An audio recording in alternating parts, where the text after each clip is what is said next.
Good morning. So this week's Parsha is Parshat Bo, which is the week of the Exodus. It's the third week of the book of Exodus, but it's the story of the Exodus. Last week we had 7 plagues.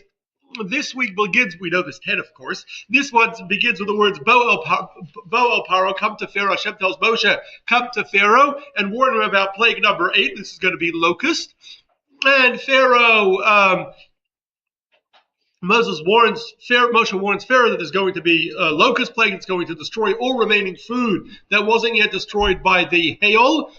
And Pharaoh's servants turn to Pharaoh and say, just let him go. Egypt is going to be destroyed. So Pharaoh calls back Moshe and Aaron and says, who exactly is going? And Moshe says, we're going in a famous verse, we're going with our elders and with our youth, with our sons and with our daughters. We're taking everyone. And Pharaoh says, just the adults go, leave the kids behind. Moshe refuses, and along comes the plague, brings along the plague of locust, greatest locust that Egypt ever experienced, and that ate all the food, and there was no food left. Then Moshe warns Pharaoh. Then there is the 9th plague, the plague of darkness, where all of Egypt for 3 days, according to our sages, 6 days, the Egyptians are unable to see, while Israel has light. It is during this time, our sages say that the people of Israel were able to go into the Egyptian homes to see what they had, not take anything that would be stealing, just to check what they had, so that they can ask for it when they leave, because they were commanded when they leave to ask the Egyptians for their wealth. Then Moshe comes to Pharaoh, and Pharaoh tells Moshe to please never come back. And first he offers Moshe to leave with the children, but without the animals. Moshe says, we need the animals to offer sacrifices. Pharaoh gets upset at Moshe and says, never come back. Moshe said, I will never come back. Next time you come to me. And he says, let me just tell you about one last plague that's coming, where all the firstborns are going to be killed. And then at this point, Hashem speaks to Moshe, and Hashem tells Moshe the first of the commandments. The first commandment is that this month, the month of Nisan, this new moon is going to be the sign of a new month, and the month of Nisan, the month of Passover, is the first of the months. And according to our tradition, Hashem then gave him the rules of the Jewish calendar, because without a calendar, you have no holidays and no dates if you don't have a calendar. So that's the first thing he gave him, is the rules of the Jewish calendar. We've done a couple classes where we've spoken about the solar calendar, the leap years, and the way they used to do a calendar when the court would, the Sanhedrin, the Supreme Council of Judaism, would declare the new month every month. So we've done some classes on that, but that's the original, the first mitzvah that Hashem gives Moshe. And then he tells him about that on the 10th day of the month, everybody should take a lamb and hold the lamb for 4 days. And then on the 14th day of the month, they are to slaughter this lamb in the afternoon, and they are to take the blood and put it on the doorposts and on the lintel, which is the top of the door. And then that night they are to roast the meat of this. They're to roast this lamb whole, and they're to eat it as they are, with their shoes on, with their belts on, ready to go, ready to leave, and then to leave Egypt the next day. But they're not allowed to leave that night. They must stay in their homes. They're not allowed to leave their homes. And then Hashem will smite the Egyptian firstborns and spare the children of Israel. And so then Hashem also tells Moshe, in future years, you will have a holiday. In future years, you will have a holiday every year called Passover. It will be 7 days, and during the first day will be, you're not allowed to work, and the 7th day you're not allowed to work, and during these 7 days you will not be allowed to eat chametz or anything that has leaven or yeast. And so Moshe instructs Israel with these instructions of exactly what they should do, and they're all very happy, waiting for the redemption. They follow the instructions as instructed, and then it happens on the 14th day, the people slaughter the sacrifices and slaughter these animals. They're not technically sacrifices, no altar, but slaughter these animals, and then and they eat it that night, and then at midnight Hashem smites all the Egyptians, all the Egyptian firstborns, as well as all the Egyptian gods, are all destroyed, as well as all the Egyptian even animals that had survived, the firstborn animals, and Pharaoh wakes up in the night, and every Egyptian home has someone who has died. And Pharaoh runs to find Moshe and Aaron and tells them that they can leave Egypt. They should go, take everything with them, take their children, take their animals, and just go.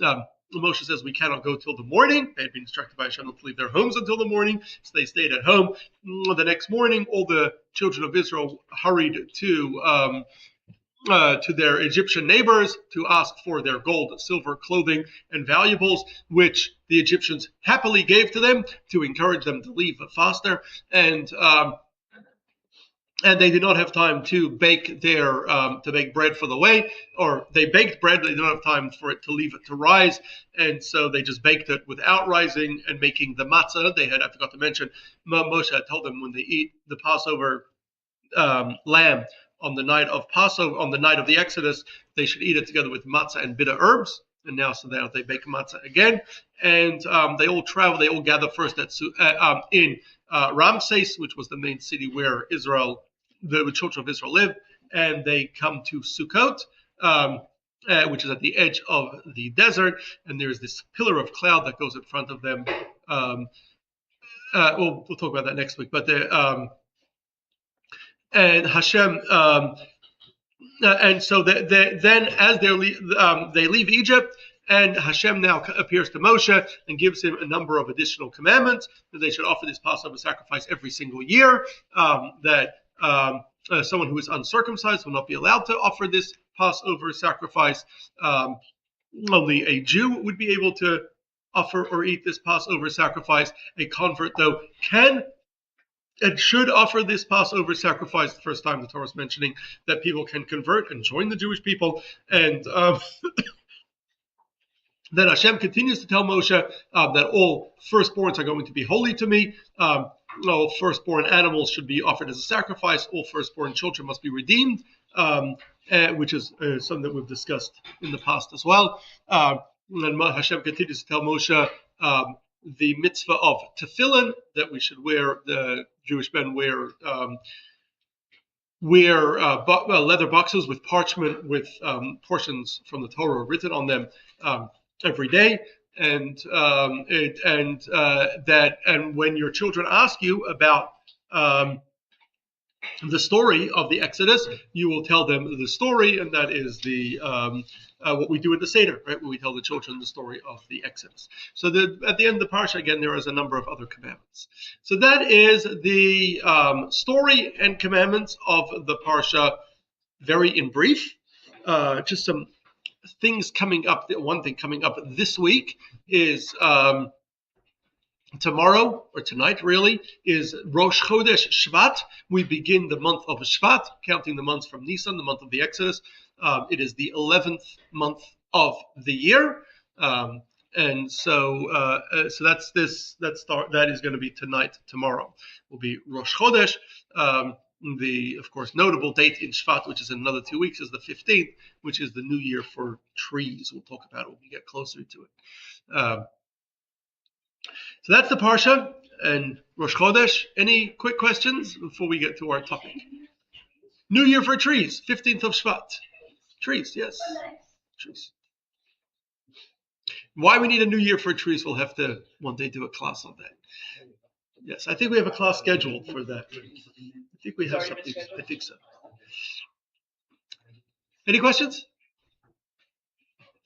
Okay, so then let's get straight to our topic for today. So this week's Parsha, it's connected in the following way. This week's Parsha mentions conversion, mentions converts to Judaism as soon as they leave Egypt. The first thing Hashem tells Moshe is that not only are you going to have to offer Passover sacrifices every year, but so will the converts.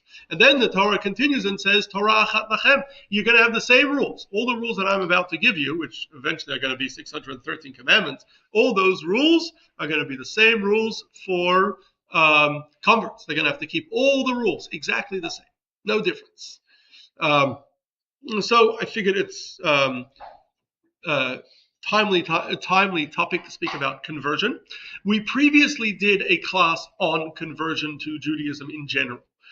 It's on the podcast. If you want to know more about conversion, I encourage you to listen to it. I think it was called "Why is Conversion to Judaism So Hard?" But this one is going to be a very kind of specific topic of converting children to Judaism, or when children convert.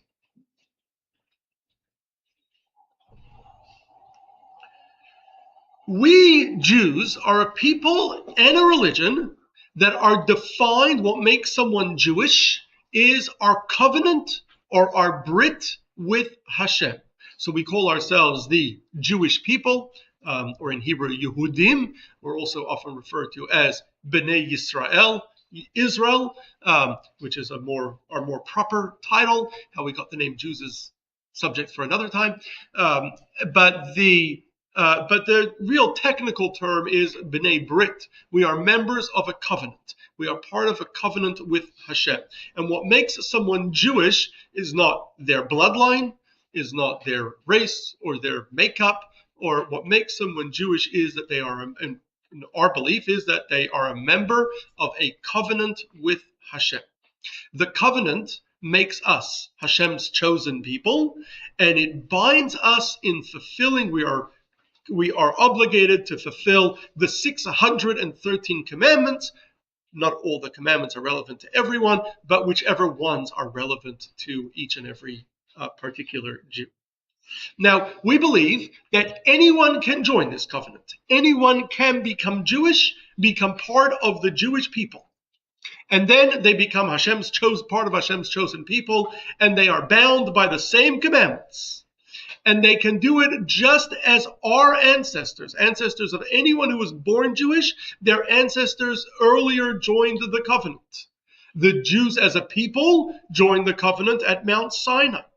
When they joined the covenant for themselves and all future maternal descendants. Maternal meaning through the mother line. And so too, anyone since Mount Sinai, over 3,300 years ago, who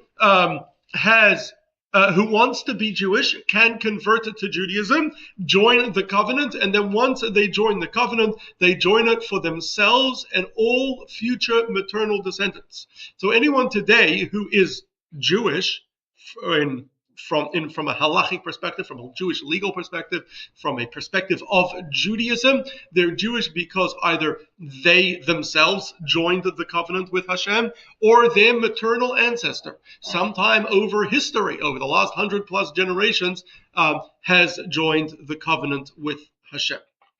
Once someone joins the covenant with Hashem, there is no way out. There's no way back. You're committed to it. You're bound by it. You cannot quit. You cannot walk away from it, even if you try to convert to a different religion or try to renounce your Jewish identity. It doesn't make a difference. You are still a member of the covenant. If you are born into the covenant because your mother was a member of the covenant, you are also still a member of the covenant. You cannot walk away from it. So every Jew, although we are a people, and we are mostly from, I guess, of similar genetic background, because we are mostly descendants of the original Jewish people that left Egypt, by and large. And Jews are, while we have had converts, the vast and probably most Jews have convert blood somewhere in them that have joined the Jewish people over the years. By and large, the Jewish people have always been the descendants of the original Jews, and not kind of some new group that came. There are some anti-Semitic claims, but they're factually and historically incorrect. But even so, anyone can join the Jewish people. And the definition of a Jew is not someone who has a particular color skin or someone who has a particular genetic makeup. The definition of a Jew is somebody who is a member of the covenant. Anyone can become a member of that covenant. So we previously have spoken about what it takes for adults to join the covenant. I will go over it in a moment in brief. I don't want to focus on adult conversion today, subject for another time. Today, I want to explore what it takes for children to become Jewish. And I will explain why it is very different from adults becoming Jewish. Before we explain how children can convert to Judaism, I think we first need to explain why children are converting to Judaism. Now, when we say children, firstly, just to define it, we mean children from a Jewish perspective. A child is someone under the age of bar or bat mitzvah. 13 for a boy, 12 for a girl, essentially pre-puberty is considered a minor. Once they reach a bar or bat mitzvah, they are considered an adult. So we're talking about someone under bar or bat mitzvah. Theoretically, it is possible for a child to come on their own to the Bet Din and ask to convert. And theoretically, it's possible for their parents. I mean, it would probably be illegal today to convert a child against their parents' wishes, or do anything to a child against their parents' wishes. So presumably their parents or guardian support do not object to that request. Such a thing is certainly possible. Understandably, it's highly unlikely. Even if it does happen, it would be extremely problematic if the child would still be living at home where their parents are not Jewish, unless they would somehow be able to create all the changes necessary to accommodate Jewish law, making the home kosher and the like. So it's not that realistic. It is a theoretical possibility that non-Jewish parents decide that their child minor should convert on their own. Highly unlikely. That is not generally what happens. The most likely scenarios, what generally happens when children are brought by their parents or guardians who want them to convert, and it usually happens in one of three different scenarios, all of which I hope to address. One option is that the child's parents are not Jewish. Either one parent or both parents, if the mother's Jewish, the child's Jewish. So either both parents or just the mother are not Jewish, and the parent is converting. The parent is converting to Judaism, or parents, and along with the parent, the child is converting along with the parent. They're going to raise the child in a Jewish home. They're going to be a Jewish family. And so the parent or parents are converting with the child.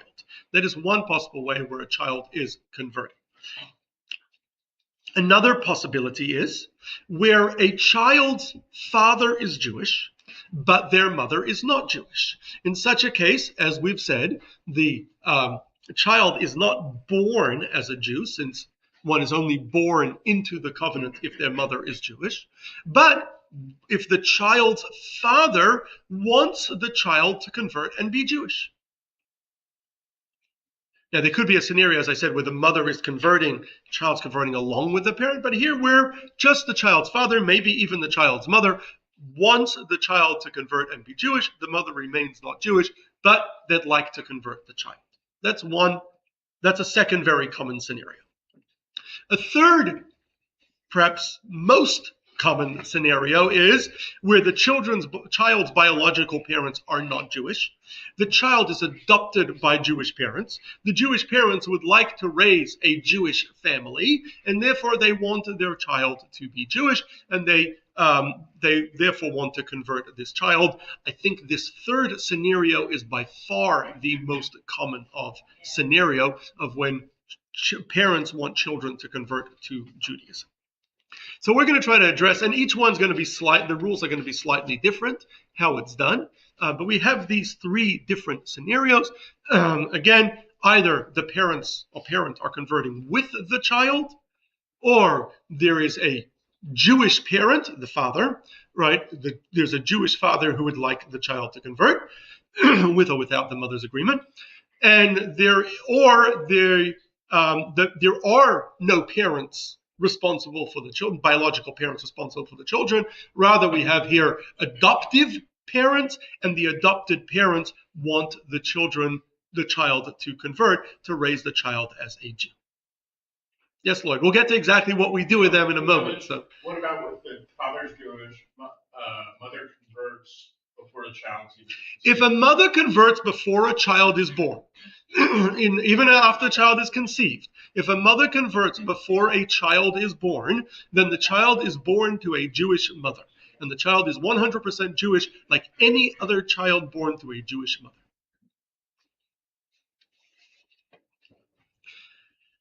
So before we explain how the children in all of these three scenarios can convert to Judaism, I'm going to quickly go over, again, we're not going to focus on this today, but I want to quickly go over how adults convert to Judaism.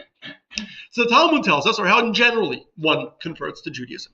The Talmud tells us that when converting to Judaism, there are four steps in conversion. The first step is circumcision. This is just for males. Females avoid this step, but males must be circumcised if they are already circumcised before any conversion was considered, which is common today. Many non-Jews circumcise their children. Then we still do something called hatafat dam brit. I'm not going to get into it right now. It's a very minor procedure, but is done in place of circumcision. The second thing that must happen is, then this is for everyone, males and females, they must accept upon themselves to fulfill all of the Torah's commandments, what we call Kabbalat HaMitzvot. The next thing they must do is go immerse in a mikveh, a pool of water, and where there's particular rules of what makes a mikveh kosher. We once did a class where we explained the rules of how to build a kosher mikveh. It's a little complex, but they must immerse in a kosher mikveh. And then the final thing is they must bring a sacrifice in the temple. This fourth requirement is no longer possible today since we do not have a temple standing. And so right now, anyone who converts, the sacrifice requirement is on hold until the temple is rebuilt, which we believe it will be when Mashiach comes. And when the temple is rebuilt, anyone who did convert since the destruction of the temple over the past 2,000 years will have to then bring the sacrifice for their conversion. So that's on hold, but they're still considered fully Jewish until they bring the sacrifice. And so the details of exactly how all these different steps are done, circumcision, accepting the commandments, immersion in the mikveh, and bringing the sacrifice, were all discussed in our class on adult conversion. But we did point out that today, for most people most non-Jews, potential converts considering conversion, the most challenging step, circumcision can be pretty challenging. I know some people who have done it as adults. That can be very challenging. The hatafat dam brit is really very, very minor. Not a big deal. The immersion in a mikveh is pretty simple and straightforward. But the challenging step that people have a hard time with is the Kabbalat HaMitzvot, accepting upon themselves to fulfill all the commandments. Because that means that they must have from a total lifestyle change from the way they lived when they weren't Jewish. They are committed to keeping all the commandments, the 613 commandments. Many of them are not applicable anymore. They're only relevant to the temple, or only relevant to when there was a Jewish kingdom or in the land of Israel. So it's a lot less, but it still impacts every single facet of life. Some major life changes that somebody, a non-Jew who would want to become Jewish, would need in order to keep the commandments would be to keep Shabbat entirely, of avoiding to do 39 forbidden forms of work on Shabbat, as well as certain additional rabbinic inactions, keeping kosher, meaning always eating only kosher, ensuring their kitchen is kosher, observing Jewish holidays, Passover, Shavuot, Sukkot, not working on those holidays, avoiding all forms of the 39 forbidden forms of work during the holidays, the laws of tzniut, which include both dressing as required by Jewish law, and avoiding certain forbidden interactions between men and women. We've done some classes on the Jewish laws of tzniut, of usually translated as modesty, And I think I've pointed out in those classes that today, in the 21st century, I think tzniut is the part that is where Torah Judaism, where the Torah's way of life is most different from modern culture. So in a way, it's one of the hardest. There's also family purity. If one is married, where the wife must they must separate for 2 weeks a month and the wife must go to the mikveh. There's daily prayer 3 times a day, reciting blessings before and after eating, and for other things. So those are just some examples of the lifestyle change that someone who is not Jewish, that wants to become Jewish and make the commitment to fulfill all the commandments, they have to commit to all of those things: Shabbat, kosher, Jewish holidays, tzniut, family purity, prayer, blessings, and a handful of other things as well. So that could be a challenge for a lot of people. It's very hard to make such a major lifestyle change. So that's what happens when an adult converts. When a child converts, they need to essentially take the same steps. So boys will need a circumcision. If they're an infant, it can be done fairly easily. We circumcise all our infants as Jews, and so it can be done. If they're a little bit older, it can be a little more challenging, but it can certainly still be done if they're not circumcised. If they are circumcised already and they just need the hatafat dam brit, then it's really very minor. They can go into the mikveh. It's just a moment. You can put a child underwater, even a baby. It's not that big a deal. It won't cause any long-term harm, even if it's a little uncomfortable. However, the challenge that we face when we want to convert a child is the making a commitment to fulfill the commandments, Kabbalat HaMitzvot. While an adult can make a commitment that they are committing to fulfill all the commandments of the Torah, a child cannot make a commitment because their decisions are invalid. A child is a minor. What they say doesn't count. Their decisions don't have validity. So how can they make a commitment on something that they really are not of age to be able to commit things, or to be able to be trusted to make a commitment? Let alone if the child is old enough to at least know that they're making a commitment. But still, they're a minor, so their commitments don't count. If they're a baby, then certainly they cannot make a commitment. They don't understand. They're not aware. They cannot speak even. How can they make a commitment? So how can you have Kabbalat HaMitzvot? Now, who says children can convert to Judaism? Well, the Talmud in Ketubot points out that we have in our oral tradition, with certainty, since we have laws about people who convert when they are children, it's clear that children can convert. Others have pointed out that at Mount Sinai, when all of Israel stood at Mount Sinai, men, women, and children of all ages stood at Mount Sinai, that was the first conversion. It was a mass conversion where all the Jewish men were circumcised, and all the Jews immersed in a mikveh, and they all accepted upon themselves to fulfill all the commandments of the Torah. So the adults went through it, but what happened to the children that were at Mount Sinai? They were Jewish too. They obviously converted. Clearly, children can convert. So how can children convert? So the Talmud in Ketubot 11a says that the court that supervises a conversion, I did not mention this earlier, I probably should have, that a conversion to Judaism, we learned this part of our old tradition, and it's alluded to in the Torah, conversion to Judaism must be in front of a Jewish court or a bet din.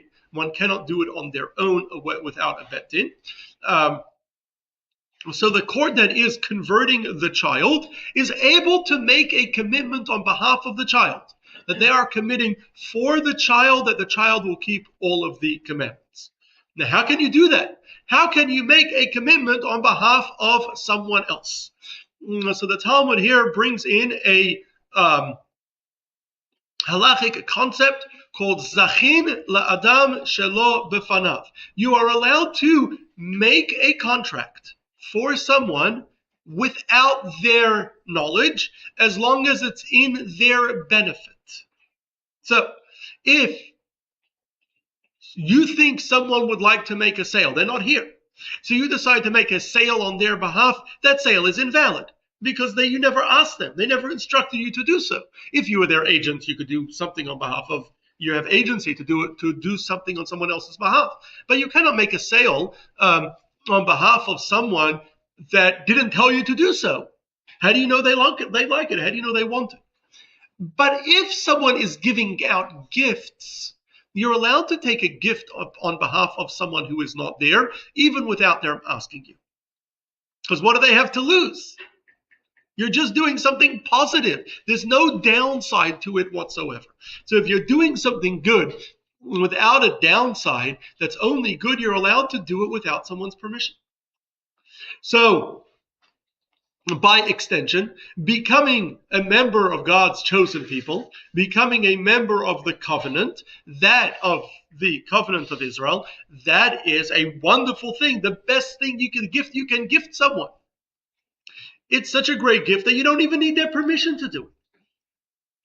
Now, when it comes to adults, where the adults grew up not Jewish, and they already have, are used to eating non-kosher, and they already like their bacon. And so, yes, there's a lot of advantage to being Jewish, but there's also a disadvantage. They have to give up certain things that they are used to doing. When it comes to a child where they're not really used to doing things that are forbidden for Jews to do yet, because they're still young. Even if they do it right now, it doesn't really matter. It can easily change. So therefore, we don't consider it as a negative at all. It is only a positive to make someone Jewish, and therefore the Beth Din, the child is not able to commit on their own. The Beth Din can make the commitment on behalf of the child. Zachin la'adam shelo b'fanav. And therefore, they can convert a child just by making that commitment. Now, the Talmud continues to say that this actually is only if there's no father in the picture. If the child is converting with the parents, the father is converting and their child is converting along with them. In such a case, they can make a commitment on behalf of their child as a parent that can make decisions on behalf of their child. There's some debate if this is just the father or the mother too, but and there's also some debate as to whether a Jewish father who had a child with a non-Jewish mother can make that commitment on behalf of their child as well. But without getting into the details, which don't matter that much for our discussion right now, a parent can make a commitment on behalf of their child. So if the parent is here and the parent is making that commitment, the parent, certainly the Jewish father, can make a commitment on behalf of the father converting, is the scenario the Talmud discusses, can make the commitment on behalf of their child. You don't even need the Beth Din. Parents can make choices for their children. But even if the parents are not here, what would be an example of the parents not being here? When a child is adopted, where the biological parents are not here to make that decision on behalf of the child. Nevertheless, the Beth Din, the court, has the right to make the decision for the child, since it is only in the child's benefit to become Jewish. And so, in such an instance, the courts make a commitment for the child, and therefore the child is able to go ahead with a conversion and fulfill this,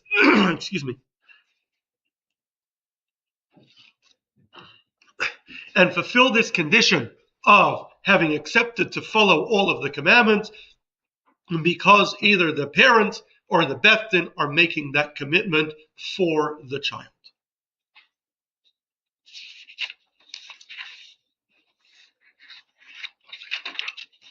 Any questions?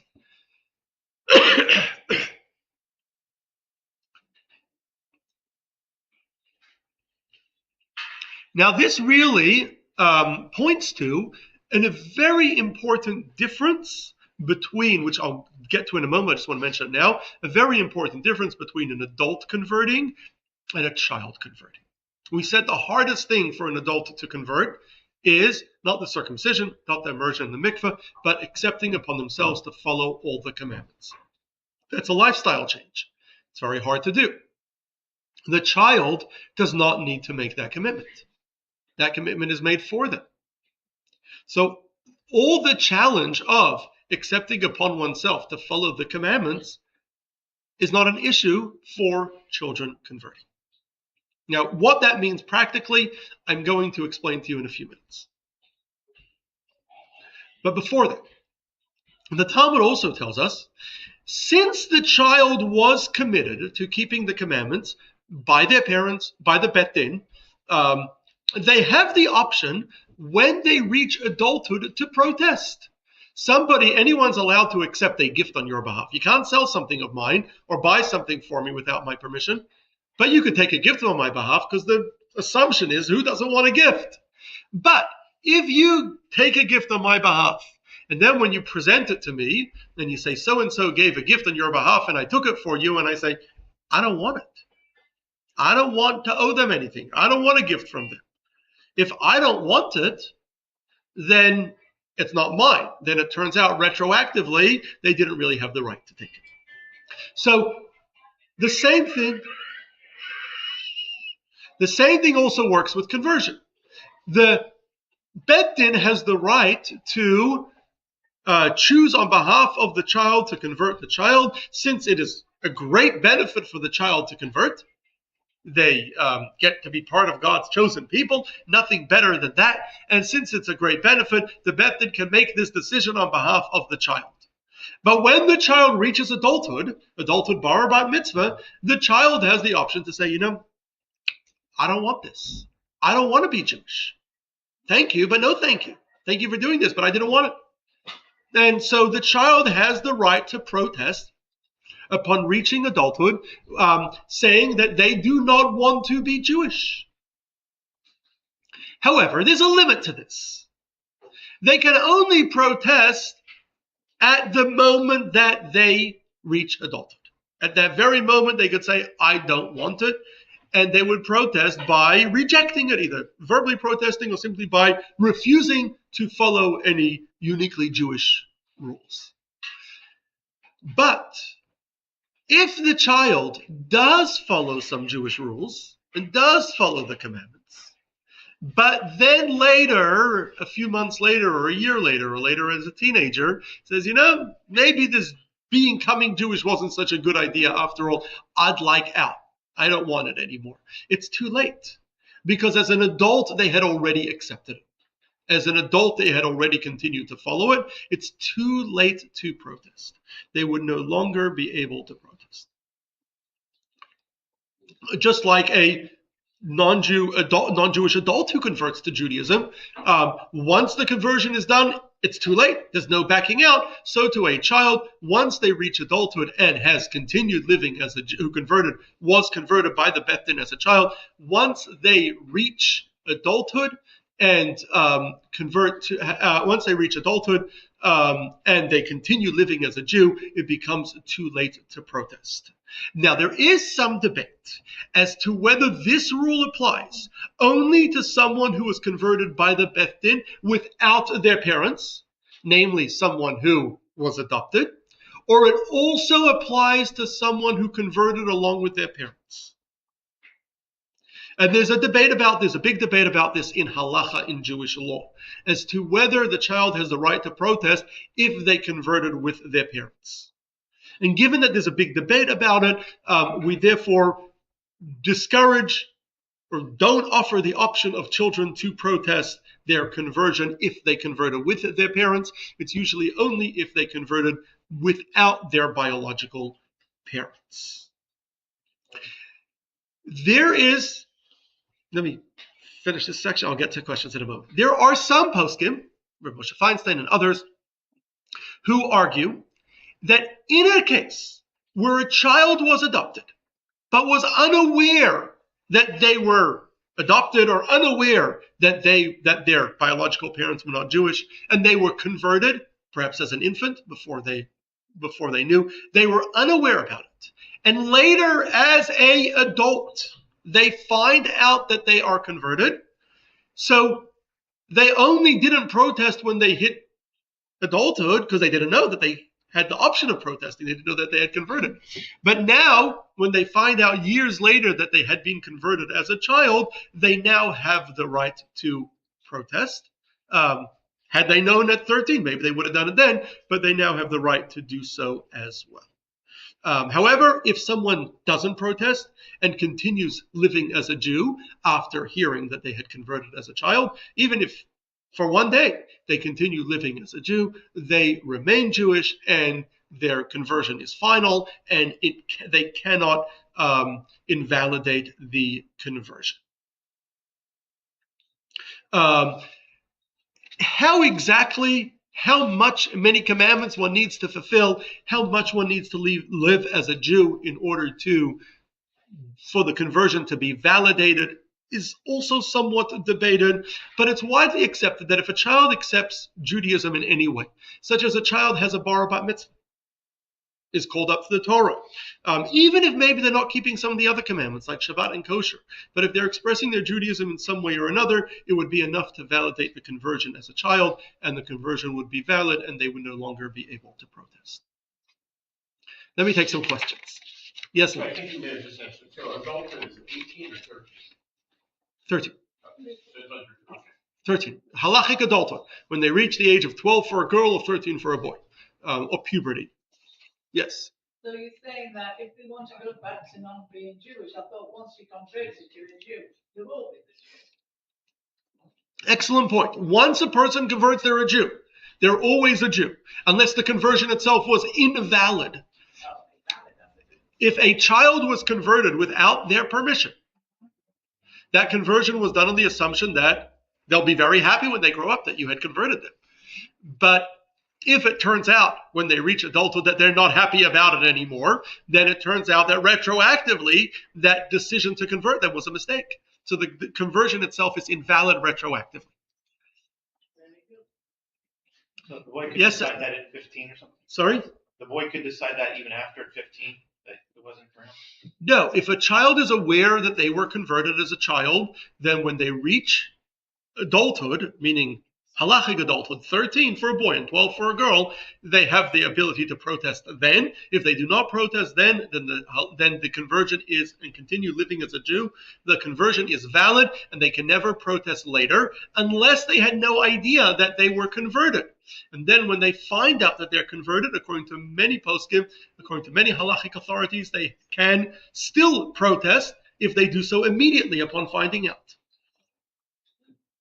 So if Yes, a child is converted as a child, Mhm. and then they turn 12 or 13, but at this moment, it's not that they were told or prepared that they have this moment to protest.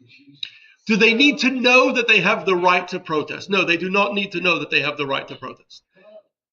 They have to say that they protest, but we don't have to tell them that they have the right to do so. So they don't know, and then that moment passes. Well, they're continuing to live as a Jew. They're obviously happy about it. If they're living as a Jew, that validates their conversion. If they're saying, I can't stand being Jewish, I don't want to be Jewish, right? Then that's a protest by definition. If they're quite happy being Jewish, then they're happy with it. Then the conversion is valid. Yes, Adele. Is there ever a case, where a child doesn't have a Jewish mother, but has a Jewish father, or is adopted, where the parents can make a decision and the child just becomes Jewish without a conversion ceremony? If the child was not born Jewish, can they become Jewish without the 3 steps that we said of circumcision, acceptance of the commandments, where the parents do it for the child, and immersion in a mikveh? No, every single person that converts needs to go through these 3 steps. Even if the father father says. There's no exceptions. Everyone needs to go through these 3 steps, either you yourself or your maternal ancestor. If your maternal ancestor didn't do it, you need to do it yourself. Yes, Susan? But aren't there different ways to convert? I mean, you're talking about an Orthodox conversion. I mean, don't some people convert whatever? We're focused on halachic conversions, the requirements of Jewish law of halacha. But there are. Variations and issues in conversion and standards is a discussion for another time. Okay. So right now I'm giving you the rules. Okay. These are the rules. These are the rules in halacha.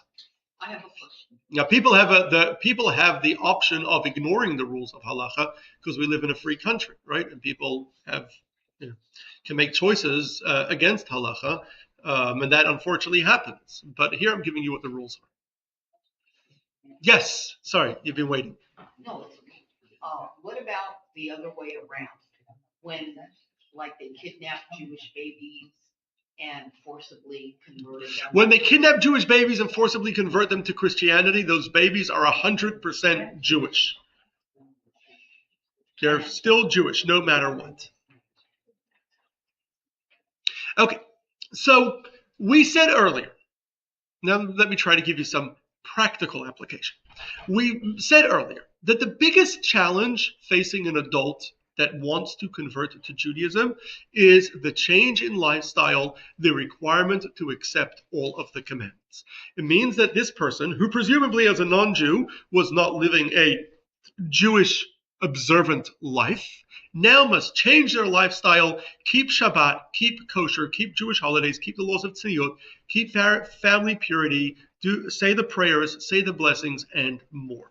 So it's that entire change of lifestyle that they would need to be sincerely accepting in order to convert to Judaism. And that becomes challenging because it takes a lot to change your lifestyle. It takes a lot for a Beth Din, the court that is approving the conversion, to ascertain or be certain that this person is the potential convert is truly committed to a change in lifestyle, to a full change in lifestyle. And there's a lot of debate today about conversion to Judaism, which I don't want to get into right now, the details. But much of that debate about conversion really boils down to a question of what happens when a convert converts to Judaism, and it turns out that their commitment wasn't sincere. So what happens, and I'm not going to give you the answer right now, it's very complex, and this is the big kind of Jewish conversion issue. Someone converts to Judaism, and it turns out that they actually are not observing Shabbat, they're not eating kosher, they're not dressing as Jewish law requires, they're not praying 3 times a day, some or all of the above. It turns out that their commitment was not entirely sincere. So that's a big challenge. I don't want to get into the details of what we do and what the solutions are, but to avoid that, the Beth Din will generally try to make sure that before someone converts, they've made already all the lifestyle changes necessary to fulfill the commandments properly. Now, the details of how this is done, how the Beth Din ensures the person is sincere and is truly making those lifestyle changes, and what happens if it turns out retroactively that they were not, and they did not make those lifestyle changes, but what if they did make those lifestyle changes and then if not long after regretted those changes? That's all beyond the scope of our class today, what happens, but that is really the kind of complicated or debate today about conversion to Judaism. However, for today's class, for today's subject, when it comes to a child conversion, all that falls away because they do not need to make a commitment themselves. There's no issue whether they're making a sincere commitment or they're not making a sincere commitment. Was the commitment sincere in hindsight, once they've converted, was the commitment not sincere? All those issues fall away since the child is not making the commitment themselves. It's rather made for them either by their parents or by the Beth Din.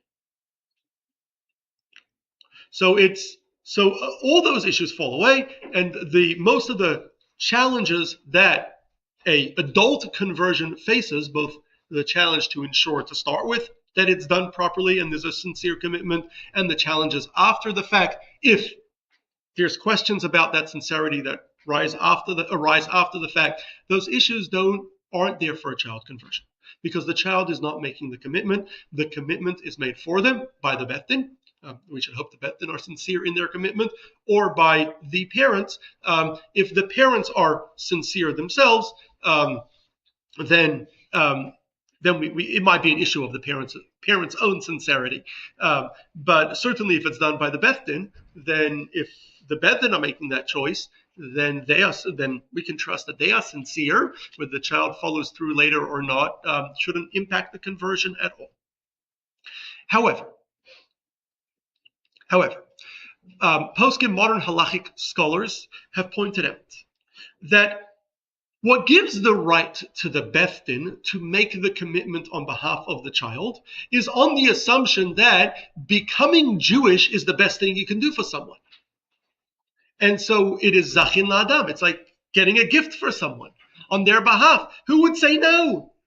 It's the best thing that you could do for them. It's such a positive thing. It's such a good thing. And therefore, you have the right to do it on the child's behalf. Well, that's only if the child is going to become Jewish and follow the commandments. However, in a scenario where the child is becoming Jewish, and at the time they're becoming Jewish, it's clear that the child is not going to be raised in a way that they will lead a Jewish lifestyle, a Jewish observant lifestyle, then essentially you're bringing this child into the covenant with Hashem. You're making them a member of the covenant, which is very special because they're part of Hashem's chosen people. But it also commits them to all these commandments. And you're doing so knowing that the child's going to be raised in a way that they're never going to be observant of those commandments. They're going to be in violation their whole life. What benefit is there to bring a child into Judaism so that they live in violation for the rest of their life? That's not a benefit. And so therefore, based on that, it is important when converting a child, although the child's commitment is not relevant, because the Beth Din is doing the commitment on the child's behalf. So although the commitment itself may not be relevant, it's important that it be done in a way that it is a zechut, or it's a positive thing for the child. It's a benefit for the child. If the child is going to live in violation their whole life, is likely to live in violation of the commandments their whole life, then that's not a benefit for the child. And so therefore, it's a responsibility for the Beth Din to ensure that the child at least they don't really have choice now, they're still a child, they don't have agency, but they're being set up for success. You can't convert a child if they're not set up to be able to observe the commandments.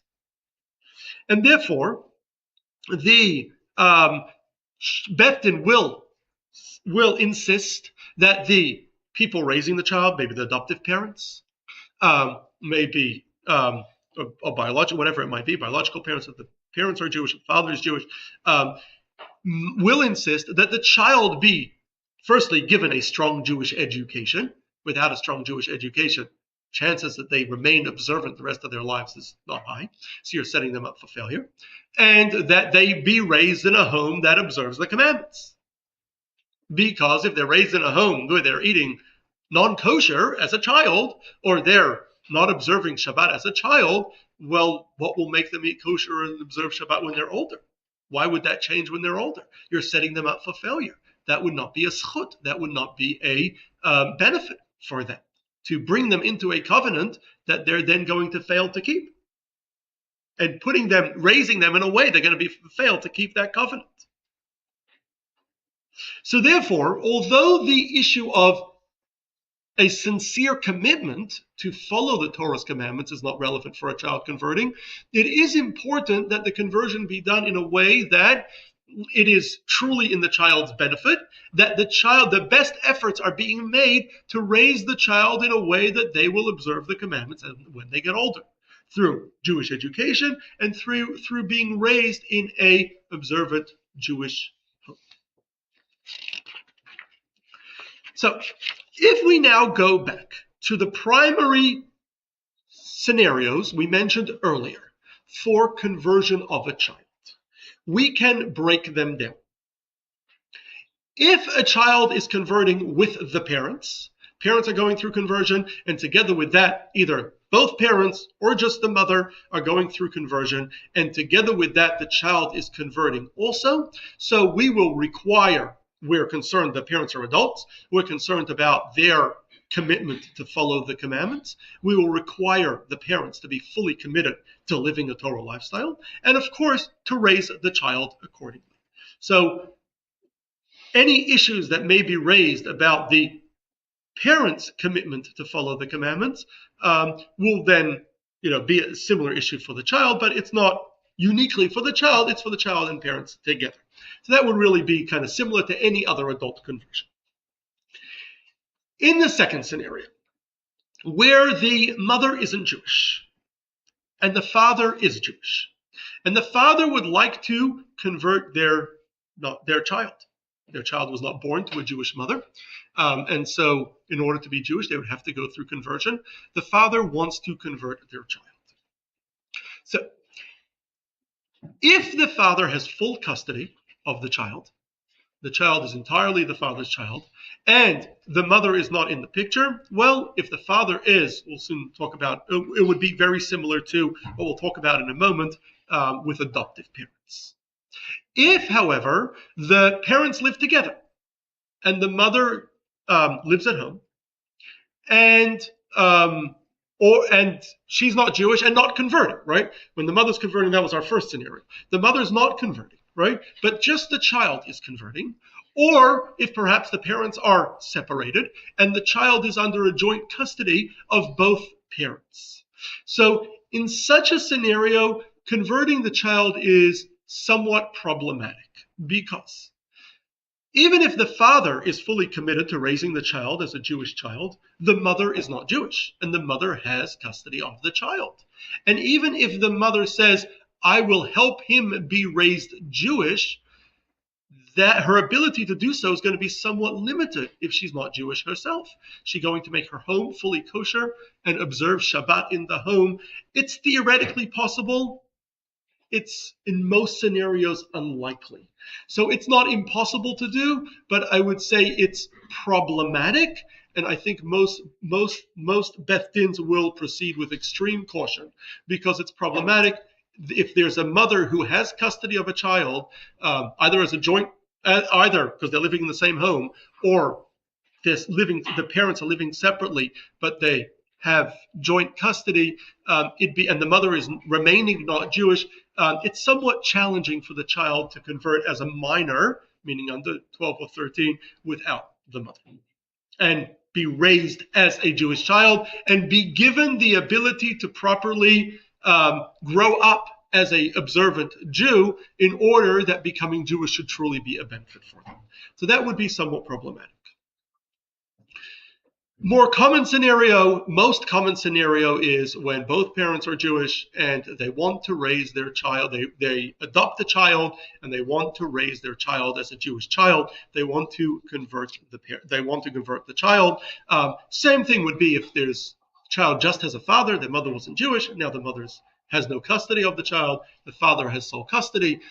Similar kind of thing where the parent in the home is Jewish, and you want to raise the child as Jewish.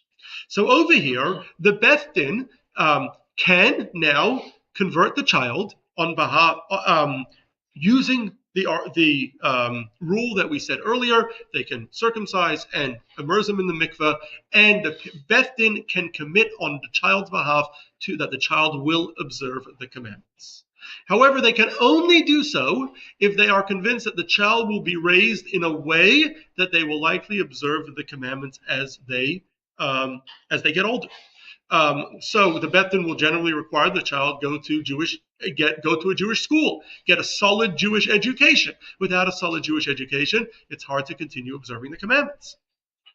The Beth Din will likely also want that the family observe the commandments, so that the child is growing up in a kosher home, in a home where Shabbat is observed, in a home where the Jewish holidays are observed, so the child will grow up with in a Jewish home. Now, generally the requirement, in other words, the steps that it takes to ensure that the child will grow up in a Jewish home where they have a good chance of being observant later, are somewhat different. Maybe we could say less than the steps taken to ensure that someone is committing to fulfilling the commandments themselves and will continue to fulfill them. And various Beth Dins have slightly different policies. This is more policy than halachic question as to exactly what it takes to ensure the child will be raised as an observant Jew, which regardless is going to be less than the steps required for an adult converting who must make an entire lifestyle change. So it's usually quicker. It usually takes less steps to convert a child in case of an adoption or a father that has sole custody or something of the like. It varies from court to Beth Din to Beth Din. Some Beth Dins might even tell you we don't have any difference between the two, but in many Beth Dins, and most Beth Dins, there are less requirements for the observance of the parents. They still want to see the parents observing the basic commandments, but they're not going to be as demanding to make sure they really know and understand every detail, assuming that they're keeping the general rules and the child's getting a solid Jewish education in a Jewish day school and is going to go through, and the parents are committed to send them all the way through the end of high school to a solid Jewish education in a Jewish school. The assumption is the child will learn everything they need to know and will be set up properly to observe the commandments. So that is now one final thing that is important to note. Part of the challenge with adult conversion that I mentioned earlier, which relates to the commitment to observe the commandments, which is a very difficult thing. Part of the challenge is how to know someone is sincere to start with. Part of the challenge, and again, this was all discussed in that previous class we did with adult conversion. Part of the challenge is, what if retroactively it appears that they weren't that sincere? So I don't want to get into the answers over here right now, but there's two sides to that challenge. The difference for a child converting will also be in the second half of the challenge. In other words, if it turns out retroactively that the parents were not as sincere, let's say a couple years after the conversion, sometime after the conversion, the parents pull the child out of the Jewish school that they were in, or the child converted as an infant. And then when it comes to actually sending them to school, the parents don't send the child to a Jewish school or something like that. So over here, although there's also some debate and it can be complicated and it depends case by case, but because there was no requirement of accepting the commandments, the rules again are going to be very different. Because since the Beth Din accepted the commandments on their behalf, and the question was only, was the Beth Din at the time setting them up for success? Was it truly a benefit for them? Or were they in a situation where they were setting them up for failure? So the question's going to be somewhat different, and it's going to, again, be addressed somewhat differently than if an adult converts.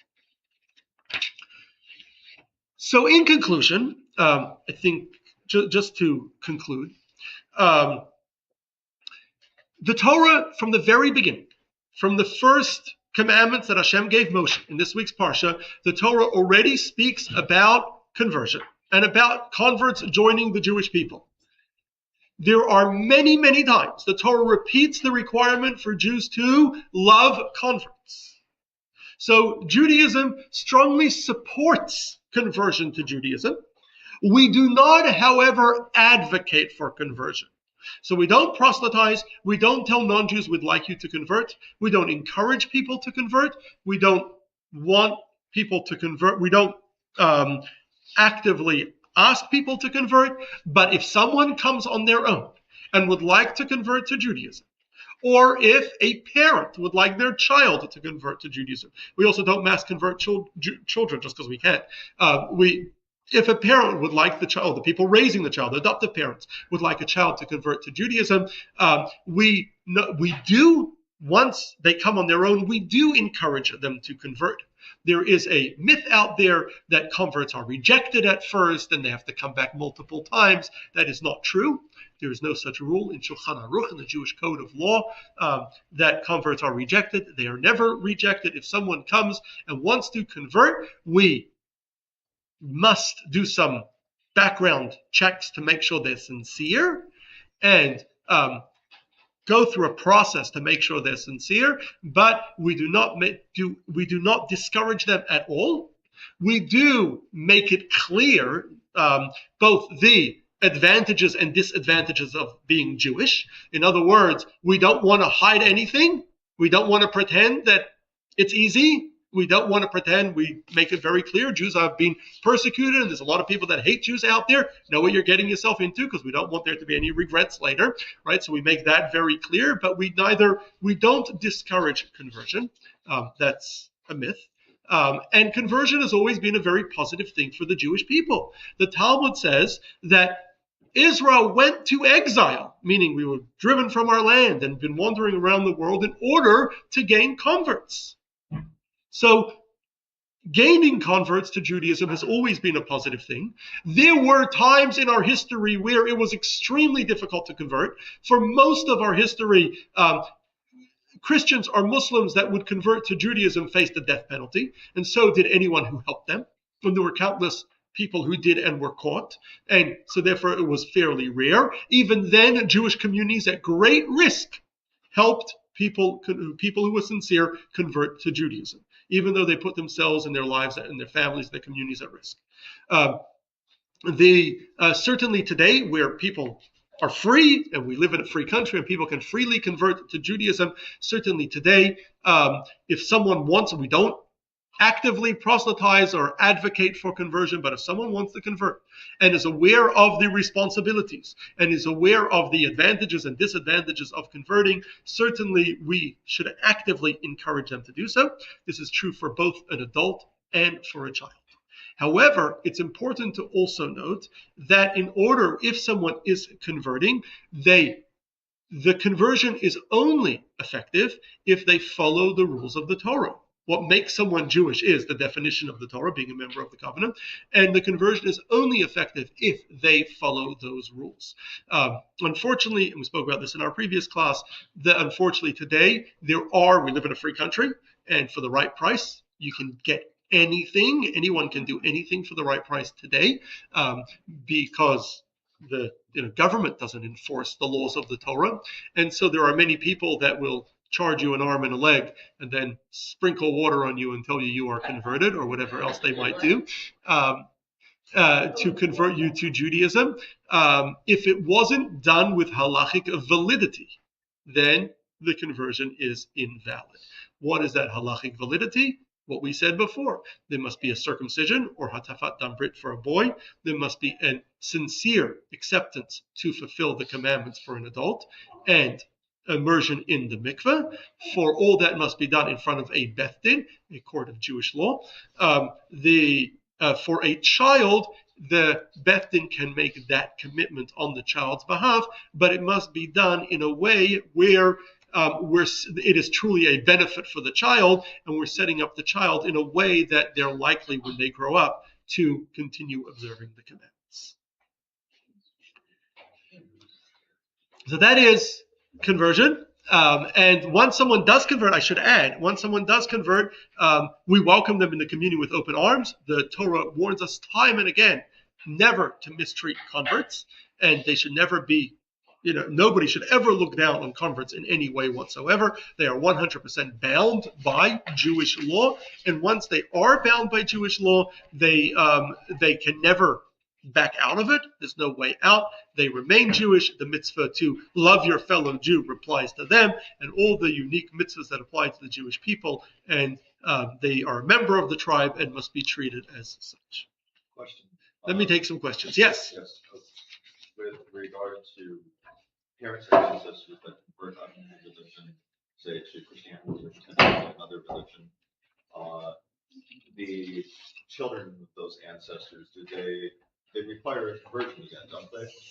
Anyone whose maternal ancestor was Jewish is 100% Jewish. In fact, given that the Spanish and Portuguese were obsessed with, once they anti-Semitism doesn't go away when people convert. So there were these mass conversions before and during the expulsion from Spain and Portugal, and there were many that converted. They were still hated, but they were keeping the same religion. So how do you differentiate between Christians that were originally Jews and Christians that were originally Spanish? So they kept the Spanish cities and churches kept very, very, very detailed genealogical records, and there were very strict rules. Anyone who had Jewish ancestry was not allowed to marry in Spain and Portugal was not allowed to marry outside someone from Christian ancestry. Anyone with Jewish ancestry was not able to hold a position of authority and a government position, and all sorts of other rules against that. And so, therefore, it is possible, and many have done so, have gone back to Spain and traced their maternal ancestry back to Jews. And if you're able to prove it with documentation, tracing your Jewish ancestry all the way back, you are 100% Jewish. There's no need for conversion. I had a question about, given that conversion is a very positive thing, why don't Jews proselytize or have that as part of it? That is an excellent question. I think it should really be a class of its own, why Jews don't proselytize. I'm going to give you a kind of very brief answer. The brief answer is that unlike other religions that believe that everybody should be part of it. In other words, they want to see, Christians would like to see the entire population on earth Christian. Muslims would like to see the entire population on earth Muslim. We Jews believe that Hashem chose one unique people as his chosen people to be a light to the nations, but not that everybody needs to become Jewish. So we don't need everyone to become Jewish. You're just fine not being Jewish. We believe that God created people, some Jews, some non-Jews, each with a distinct role.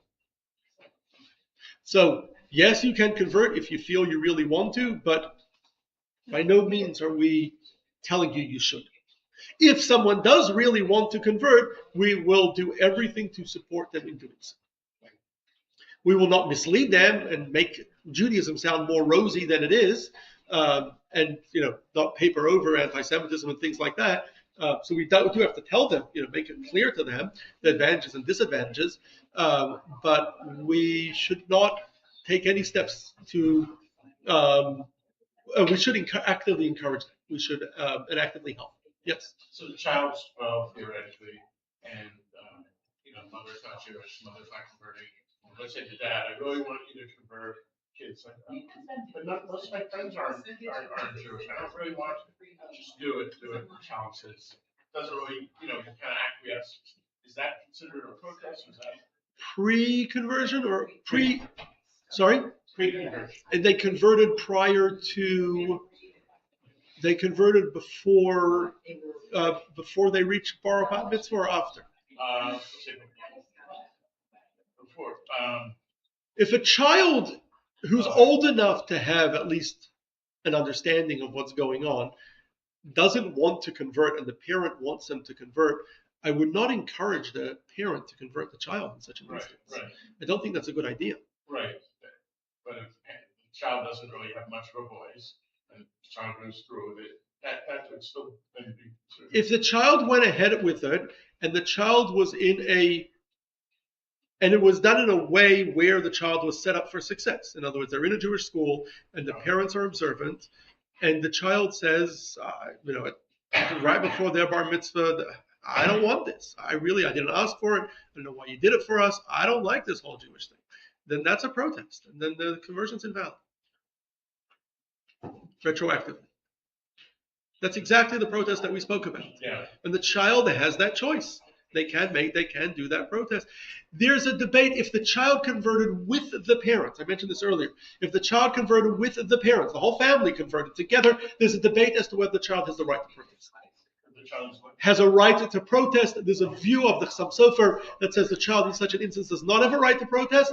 Because of that debate, the Beth Din generally will not want the child to protest. Because if they do, now, well, they're kind of questionably Jewish, right? And then you run into this whole different subject of someone who's questionably Jewish, right? If the child converts and he doesn't really want, after he doesn't really want. They converted at what age? They converted as a child just under 13. Yeah. Okay, but they didn't want to go ahead with it. But they decide later they don't like it, but somehow they do like Shabbat, just a little bit, and when they become adults, they can change their mind. They can be like, oh no, finally I like it.